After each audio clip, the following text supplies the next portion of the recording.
Hey everybody, my name is Darren Fung. I'm a screen composer based out of Los Angeles. Here we are for another episode of From the Trenches. I've got two incredible musicians, composers, songwriters with us today.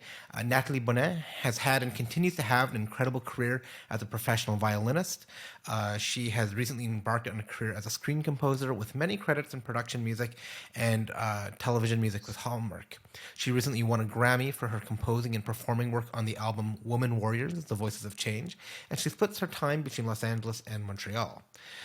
Alex Petkovski is a producer, multi-instrumentalist, artist, and songwriter who has also transitioned into career as a screen composer.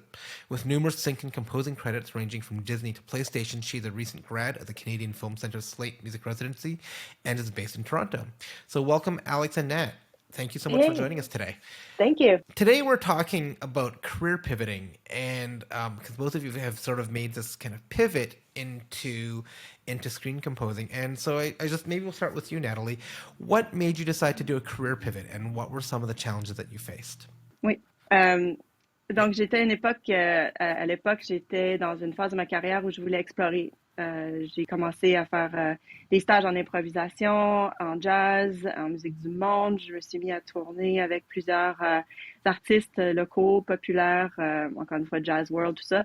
Donc, j'apprenais à improviser, ce qui était très nouveau pour moi. J'ai vraiment dive in, j'ai vraiment plongé les deux pieds là-dedans, puis je m'amusais vraiment beaucoup. Et plus je faisais ça, j'ai découvert que je pouvais en fait utiliser ces nouvelles explorations-là, puis peut-être créer des pièces qui pourraient être jouées, donc éventuellement. En tournée, j'avais le temps beaucoup dans les transports, donc les journées de transport, je me suis intéressée à des cours en ligne. J'ai commencé à suivre des cours d'arrangement, d'orchestration et éventuellement de composition. J'ai fini par faire tout le Master Certificate, donc le certificat de Master à Berkeley en composition pour film télé. Et là, j'ai commencé à pitcher pour des émissions, des séries à Montréal. Et j'étais chanceuse d'avoir des amis quand même dans l'industrie qui m'ont permis d'avoir mes démos entendues par les équipes de production et qui m'ont permis d'obtenir en fait quelques thèmes pour des séries, dont un qui joue encore après 12 saisons, le thème de Prière de pas envoyer de fleurs. Le plus gros challenge que j'ai eu au début, c'était d'apprendre des nouveaux logiciels. Je connaissais pas Logic, je ne connaissais pas le Sibelius et j'avais pas le temps non plus d'être à temps plein. J'étais en tournée et tout ça. Donc, jumeler ma carrière de violoniste et en plus apprendre cette nouvelle technologie-là et en plus des connaissances requises pour la composition, tout ça, c'était quand même un gros challenge. Merci, Alex. Yes. Let's ask you the same question. So what made you decide to do a career pivot, and what were some of the challenges that you faced? Yeah. I think every journey isn't necessarily straightforward. There's zigging and zagging along the way. And so I feel like, I'm no exception to this rule at all. I feel like I've had actually like multiple pivots because my journey, music's been my whole life, and I grew up with classical music. I did the Royal Conservatory of Music as a classical pianist and then jazz pianist, and then I did my undergrad Bachelor of Music, Master of Music. But it was interesting because my journey at that point, I actually was directed towards more of a film scoring centric place.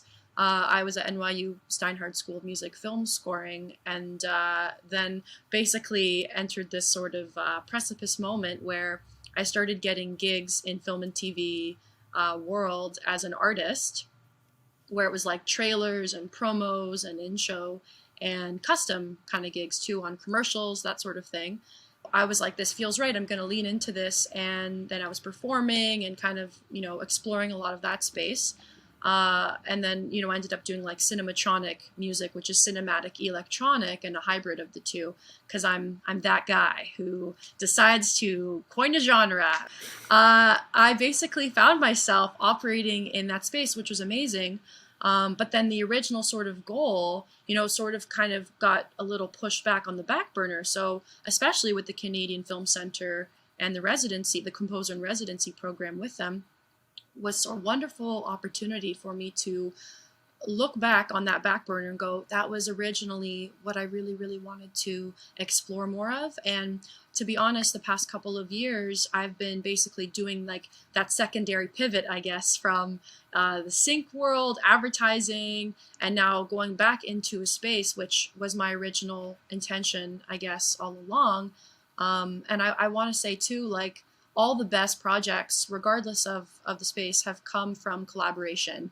And the ability to pivot in general, for me anyway, has been from collaborative actions and movements and motions where it's working with another creative, working with this creative, and the projects that can be born from these moments and these relations. Well, I think what's really cool is that the more conversations we do, just we feel like there's no one common path. And I think my wife is a physician and academic medicine, where everything is very like da da da da da da da da, and it took a long time for her to grasp the fact that like there's no set steps to doing what we do. It's just kind of this almost this choose your own adventure sort of thing. I want to go back to a couple of things that both you and that Alex and Nat talked about, and about the support. Alex, you talked about the Canadian Film Centre. Nathalie talked about your bandmates, and maybe we'll start with you, Nathalie. What sort of support was out there for you when you did your pivot, and then we'll go back to Alex after you're done. Oui, en fait, quand j'ai commencé ce pivot, les premiers supports étaient locaux, mes amis locaux, comme je disais, qui m'ont aidé à être entendue, puis à obtenir mes premiers contrats à Montréal. Mais après avoir fait quelques séries, quelques thèmes, c'est comme si j'ai frappé comme un mur. Je voyais plus où est-ce que je pouvais aller après ça. Et en termes de carrière de musique, j'avais déjà fait pas mal le tour. J'avais tourné avec plein d'artistes au Québec. J'avais fait tous les coins de la province. J'avais fait tous les shows de télé dans les house bands et tout ça. Donc, je voyais plus le challenge. Et je voyais pas l'ouverture non plus, parce que je voyais que l'industrie était quand même assez petite et que ça permettait pas tant d'être inclusif, en fait. Je voyais pas comment moi, de femme, j'allais m'intégrer dans l'industrie vraiment. Donc, en 2015, j'ai commencé à explorer aux États-Unis. J'ai fait un premier voyage à Los Angeles, puis j'ai réalisé les opportunités qu'il y avait. C'est une mer immense de projets, d'opportunités, tout ça, mais en même temps, oui, il y a une compétition. J'ai eu cet appel-là d'essayer de me lancer dans le bain. Et pour ce faire, j'ai commencé en fait par des stages à New York. Et c'est là que j'ai rencontré plusieurs des mentors que j'ai éventuellement eu à Los Angeles, parce qu'ils étaient invités sur les panels et tout ça. Et c'est là que j'ai rencontré, je dirais, le plus important au début, Michael Levine, qui était invité à New York. Et donc, je suis allée le voir, il est violoniste, compositeur, donc on avait beaucoup de choses en commun. Et je lui ai fait part de mon rêve, donc, d'aller à Los Angeles et d'avoir peut-être un premier stage, quelque chose pour comprendre un peu c'est quoi l'industrie là-bas et apprendre comment ça fonctionne. Donc, il m'a dit, parle à mon assistant, et quelques mois plus tard, j'avais mon premier 2 mois à Los Angeles à faire du café dans les studios Los Angeles.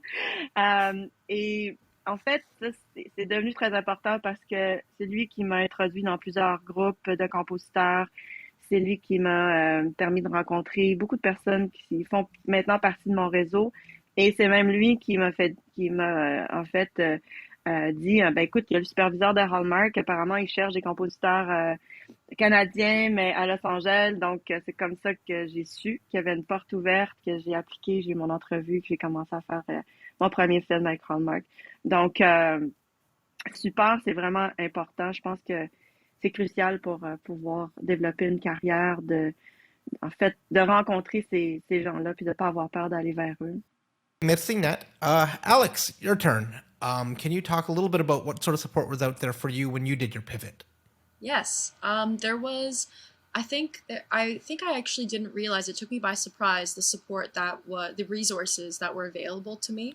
It wasn't until I really actively looked. I think that's the thing about support, is that you can find it if you really look, and find like-minded people too. That was a part of it as well. And for me, I remember I had coffee with Ariel Marks like several years ago, I guess, on my first trip to LA. She was actually briefly my TA at NYU before I left, which was great. And I remember grabbing coffee, and she was like, Alex, there's this thing called the AWFC, and it's the Alliance for Women Film Composers. And I was like, oh, that sounds, I'm a woman, that feels cool. Yeah, okay. And then that sort of jump started, like acted as a catalyst, I guess, for me looking into different organizations and communities where there is support and there are resources, from contractual as well. Like if you're not sure what a template model of an agreement maybe should look like, ranging from that end of the spectrum, and then to initial people to people, where you're kind of meeting, again, it's like-minded people and also people with similar dreams and similar objectives. And I think for me, that was really a part of that trajectory, and getting the chance to connect with people who were also not just existing in one particular space. The more I started interacting in spaces that I wanted to exist in and meeting people in those spaces, the more I suddenly had to call on that Swiss Army knife, where, oh, that tool set that it's gathering dust, part of my training, whatever, and I hadn't really actively touched it in a while. So now I was bringing out these sorts of things in the wheelhouse and realizing the joy that they were bringing me when I was bringing them out and putting them to motion and into action. And when I was back in Canada from the States, because I lived in the States for some time, I looked into, there's the inaugural year with the Canadian Music Publishers Association for Women in the Studio. And they chose 5 women in Canada. I was one of them, which was amazing, and basically catapulted us into different environments, again, from a production, more music standpoint of engineering, and not just, this box, but all of these boxes. And so I connected with, a bunch of people through that, Greg Wells, Linda Perry, and then Linda was great. She was like, you're a total dork and you're super weird. I really like you. And I was like, oh God, okay, because she's amazing and very scary. And so she started kind of bringing me on projects, and she asked me to reimagine What's Up for Blumhouse, and that started getting me in different worlds as well. So I think, it's been mentors, it's been people. Actually, Nathalie, when you mentioned Michael Levine, I did that NYU feature film thing last June, and he was at that, yeah. I think I did it's it just. I did it in Did you? 2002. So Oh my We're gonna God! start a club. Amazing, alum. So yeah, I think also, like, to echo Nathalie too, like it sometimes can feel like any industry, I think it can feel sometimes really tight knit and small, and suddenly you go and you immerse yourself in another space, and it opens up and you realize, wow, look how many fresh minds and souls actually exist in this space. And there's room. I believe there's room for everybody to be happy and interact. I mean, I don't think we're all going to be billionaires, but who cares? Like, it's not about that. It's about, like, if you have work and you can work together, then I think you can really achieve these types of dreams. So yeah, it's been a smattering. World Soundtrack Academy, I'm a voting member, so it's been really, there's resources with them as well. SCL, Society of Composers and Lyricists, is wonderful. And just kind of actively seeking them out, asking questions, asking people, hey, do you know of places? And it all kind of begins with like getting a coffee, grabbing coffee with somebody, or a heavier beverage if that's your thing as well. I'm going to ask you the next question, Alex, here. And what were some of the lessons that you learned from your other life that helped you in your new one? I think I'm really grateful to have learned music production in a more industry standard, whatever the heck that means, way, because it enables more time efficient action for rapid fire deadlines that exist between both, film, TV sync space, advertising space, and obviously, scoring for film, TV space. And I think I've learned honed valuable tool sets within time efficiency as well in general. Step one is I just want to get on a gig or out on a project. Like I just really want to help bring the story to fruition. But step two is, oh my gosh, now people are actually answering the door and here are projects. Great. So what are you going to do? You have you're doing a juggling act, and the ability to be able to pull things up in a time efficient manner, I think is so focal, at least in my experience. And it's also a trust thing. I think that's how you can create and build trust in a relationship sense with, people that you're working with, whether it be a client or another artist or a director, whoever it is, trust. And in building that trust, I think being reliable. Yeah. So learning sort of the really unsexy, I guess, kind of time management things. And you, Nathalie? Et vous? Donc, en fait, les outils que j'ai développés comme musicienne me servent beaucoup parce que, en fait, comme musicienne, j'étais disciplinée.